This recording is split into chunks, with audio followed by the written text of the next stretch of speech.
VIP tokens டிக்கெட்டெல்லாம் வந்து டில் June first week வரைக்கும் யாருக்குமே அலௌடு கிடையாது அப்படின்னு சொல்லிட்டு டிடிடி வந்து அஃபிஷியலாக அனௌன்ஸ் பண்ணிட்டாங்க. அஃபிஷியலாக அனௌன்ஸ் பண்ணதுக்கான எவிடன்ஸ் வந்து நான் மேலே இமேஜில் கொடுத்துருக்கேன். ஸோ படித்து பாருங்கள்.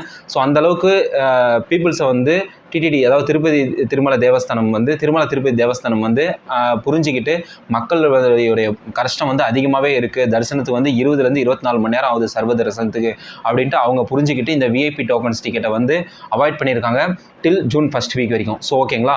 ஸோ அவங்கள நம்ம அவாய்ட் பண்ணி இருந்தாலும் கூட்டம் கம்மியாகுமா அப்படின்னா ஆகாதுங்க. ஏன்னா தரிசனத்துக்கு வரவங்களுடைய எண்ணிக்கை அதிகரிச்சுட்டு தான் போகுது. என்ன காரணம் அப்படின்னு பார்த்தீங்கன்னா கீழ்த்திருப்பில் எஸ்எஸ்டி டோக்கன் கொடுக்குற 3 இடத்துலையும் பார்த்தீங்கன்னா ஃபுல்லாக இருக்காங்க. அதாவது வந்து எப்பவுமே 4 மணி 3 மணிக்கு ஓப்பன் பண்ணுறாங்க, இப்போ 12 மணிக்கு ஓப்பன் பண்ணுறாங்க. அதுவும் பார்த்தீங்கன்னா 2 மணிக்குள்ளே அன்றைக்கான ஸ்லாட் முடிஞ்சது. 2 மணிக்கு மேலே 3 to 4 வரையும் பார்த்தீங்கன்னா அதுக்கடுத்த நாள் ஸ்லாட் முடிஞ்சது. ஸோ 4 மணிக்குள்ளே அன்றைக்கி டோக்கன் மட்டும் இல்லாமல் அடுத்த நாள் டோக்கனும் 4 மணி 5 மணிக்குள்ளேயே மொத்தமாக முடிஞ்சிடுது. ஸோ